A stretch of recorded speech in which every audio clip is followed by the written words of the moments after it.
அஸ்ஸலாமு அலைக்கும். Welcome to my channel. இப்போ நம்ம ஒரு சூப்பரான இஃப்தாருக்கு எப்பயும் நம்ம ஜூஸாக குடிக்கிறதுக்கு இந்த மாதிரி ஒரு டிஃப்ரெண்ட்டாக ஒரு ரெசிபி பார்க்கலாமா? பாருங்கள், இவ்வளோ சூப்பராக எம்மியாக இருக்குதுன்னு பாருங்கள். வேறு ஒன்றும் இல்லை, கஸ்டர்ட் பவுடர் ஃப்ரூட்டு. அது எப்படி செய்யலான்னு பார்க்கலாம் வாங்க. வீடியோக்குள்ளே போகிறதுக்கு முன்னாடி சப்ஸ்கிரைப் பண்ணுங்கள், லைக் பண்ணுங்கள், கமெண்ட்ஸ் பண்ணுங்கள். நான் இந்த ப்ராண்டு தான் எடுத்திருக்கேன், நீங்கள் எந்த ப்ராண்டு வேணாலும் யூஸ் பண்ணிக்கலாம். கஸ்டர்ட் பவுடர்னு சொன்னால் கடையில் கொடுப்பாங்க. பாருங்கள், நான் வெண்ணிலா ஃப்ளவர் எடுத்துருக்கேன். உங்களுக்கு எந்த ஃப்ளவர் பிடிக்குமோ நீங்கள் யூஸ் பண்ணிக்கலாம். ஃபஸ்ட்டு 2 ஸ்பூனு கரைச்சி வச்சுக்கோங்க. பால்லையோ இல்லை தண்ணியோ ஊற்றி கட்டி இல்லாமல் நல்லா இந்த மாதிரி கரைச்சி வச்சுக்கோங்க. கரைச்சி வச்சுட்டு நான் 1/2 லிட்டர் பாலுக்கு டப்பா சர்க்கரை எடுத்துருக்கேன். நான் தேவையான ஃப்ரூட் போட்டிருக்கேன். திராட்சை, வாழைப்பழம், கொய்யாக்காய் சேர்த்துருக்கேன். உங்களுக்கு என்ன பழம் பிடிக்குமோ நீங்கள் சேர்த்துக்கலாம். ஆப்பிள், மாதுளப்பழம் எல்லாமே நீங்கள் சேர்த்துக்கலாம், உங்கள் சாய்ஸ் தான். பாருங்கள், பால் காஞ்சிருச்சு. தண்ணி ஊற்றாமல் காய்ச்சிக்கோங்க. கொஞ்சம் இது பண்ண பின்னாடி சர்க்கரை அதிலே போட்டுருங்க.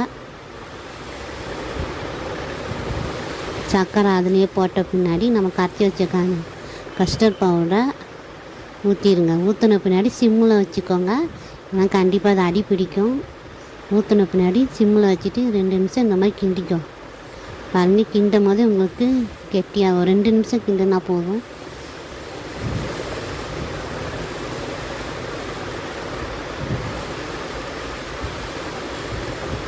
ரெண்டு நிமிஷம் கிண்டும் நல்லா திக்னஸாக உங்களுக்கு கிடச்சிரும். பாருங்கள், கிடச்ச பின்னாடி நம்ம பழத்தை எடுத்து வச்சுருக்கோம் இல்லையா, அதில் ஊற்றி நீங்கள் வேணால் பாதாம் முந்திரி கூட சேர்த்துக்கலாம். அந்த ஃப்ரூட்ஸில் பாருங்கள், நல்ல திக்னஸாக வந்துடும்.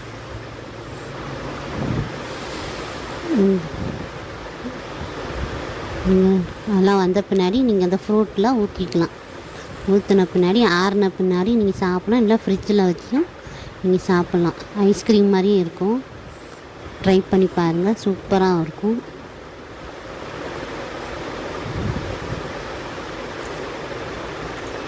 நீங்கள் நோம்பு திறக்கும் போது கூட எடுத்து வச்சு சாப்பிட்லாம். ஒரே மாதிரி ஜூஸ் குடிக்கிறதுக்கு இந்த மாதிரி ஒரு தடவை ட்ரை பண்ணி பாருங்கள், சூப்பராக இருக்கும். நாங்கள் செஞ்சு பார்த்துட்டா நல்லா இருக்குதுன்னு சொன்ன பின்னாடி தான் நாங்கள் வீடியோவே போட்டிருக்குறோம். ட்ரை பண்ணிவிட்டு எப்படி இருக்குதுன்னு கமெண்ட்ஸ் பண்ணுங்கள் ஃப்ரெண்ட்ஸ்.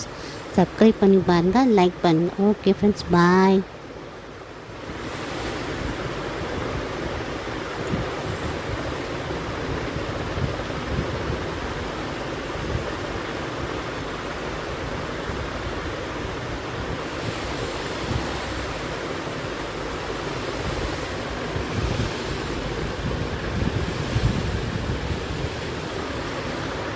ஃப்ரிட்ஜில் வச்சு எடுத்து வச்சு உங்கள்கிட்ட காமிச்சிருக்கேன்.